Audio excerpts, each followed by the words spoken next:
we'll get started. Jesse, congratulations. Can you share your thoughts on your week here and your win today? Yeah, I mean, tough match today. Glad I was able to finish it off in straight sets and having to go to 3.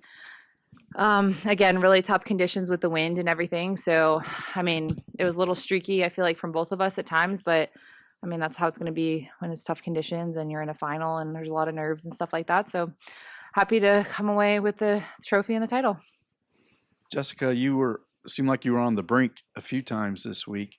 Are you particularly proud of the way you stuck in there and fought through those spots?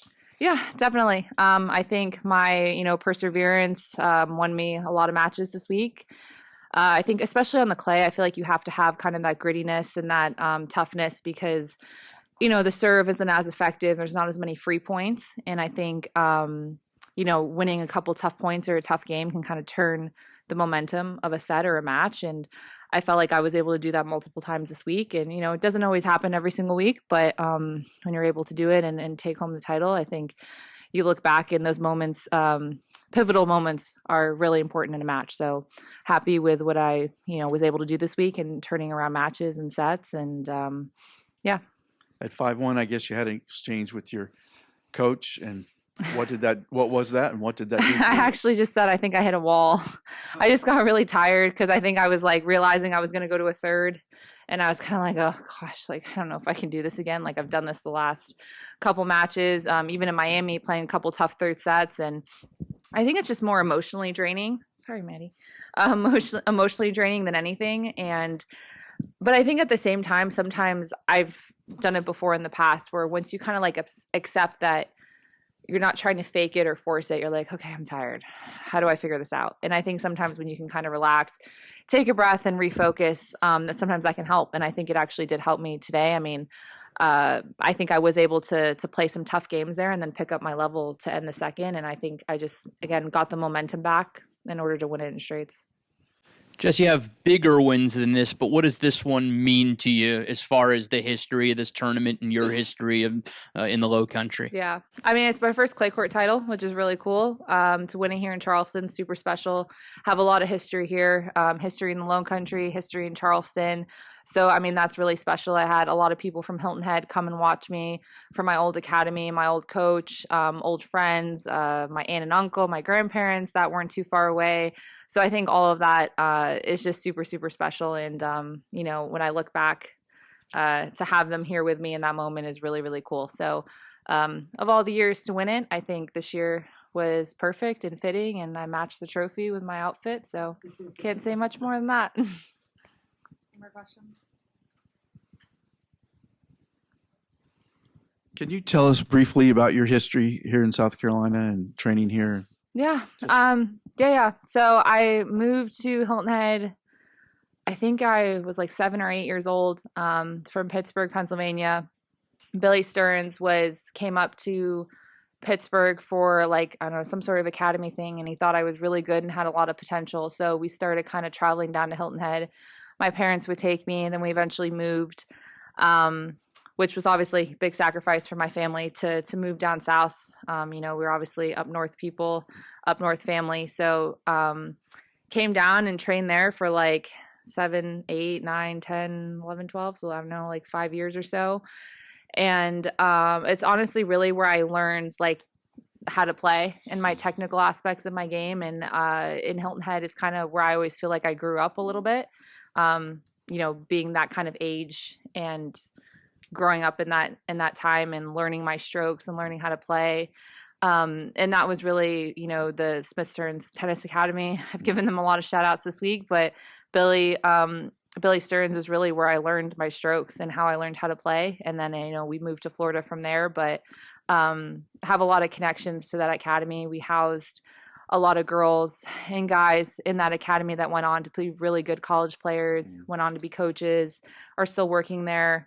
So it's really special that they can come and watch me play. And they're like, I can't believe, you were this little tiny 10-year-old playing in Hilton Head, South Carolina, and now you're, winning the tournament. And, obviously they used to host the tournament back, way back when. So when I would train there, They still have they did have the old Family Circle Cup Stadium, and all the courts would be named after past players and stuff like that. So I do have a lot of history here. And then, in my early 20s, trained here on and off for a couple years in my early 20s on Daniel Island with Michael Joyce. So definitely have a lot of ties here, and it's kind of where I feel like I always learned how to play tennis. So it's really, really cool to come back and win this title. And then today they announced that this tournament will double prize money next year to match the ATP 500 level. Just wanted to get your reaction, Yeah. Oh, sorry, my phone. to that news and what it'll mean for the tournament. I was like, not this year, not the year I won it. Come on. No, I'm just kidding. I think that's amazing. I mean, what Ben Navarro and the Navarro family has done for tennis in the U.S. and women's tennis, especially with doing that, is really incredible. And I think he's been inspired by seeing how well Emma has done and how much women's tennis can really, really grow. And her being a superstar in her own right, I'm sure she's going to probably win this title at some point, and that'll be really cool. But I think her story has probably really inspired him to grow the sport. And I think that's amazing, having a daughter that is, as successful as she is cool to see him support that sport. And sometimes that's all it takes. And I think that's amazing. There's a big discrepancy sometimes in the 500s and the 250s from ATP to WTA.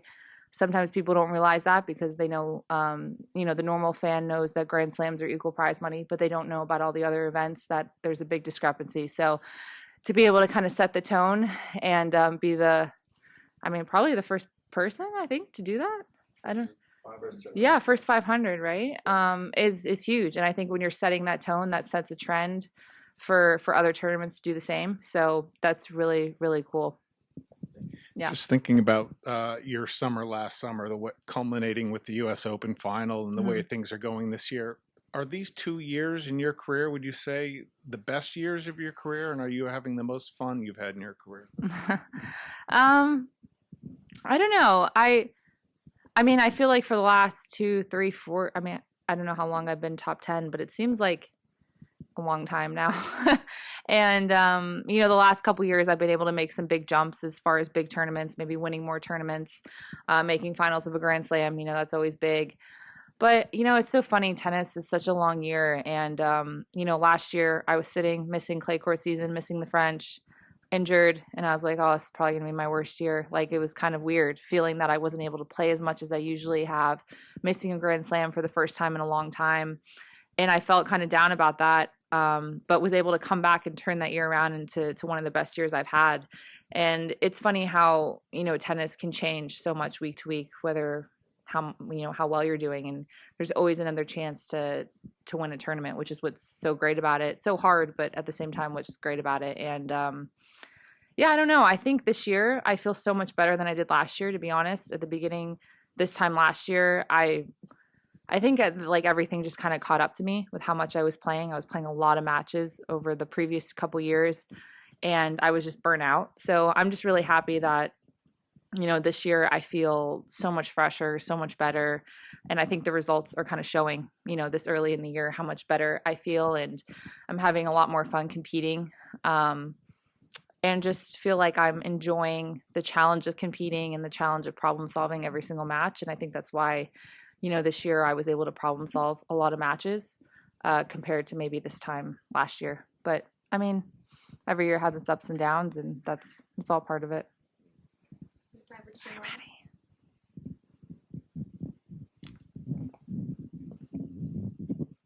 I was just wondering, in a situation like today, you're down 5-1 in the second.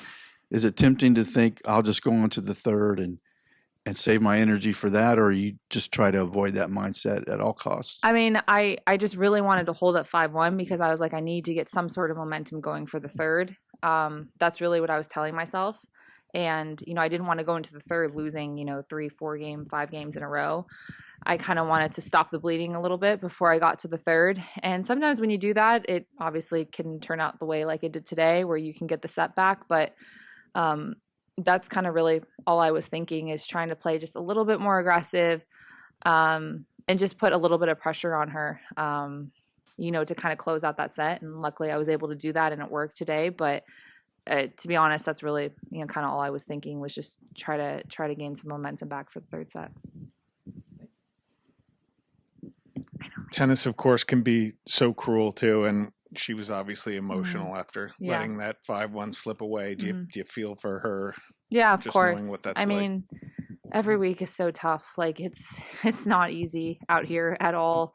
Every girl is fighting and competing, and everyone's on kind of their own journey and their own pathway, and you never really know what you're facing across the other side of the net. So of course I felt, bad for her. I mean, I think though at the end of the day, she's played some really good tennis this week. She's beat a lot of really good players, and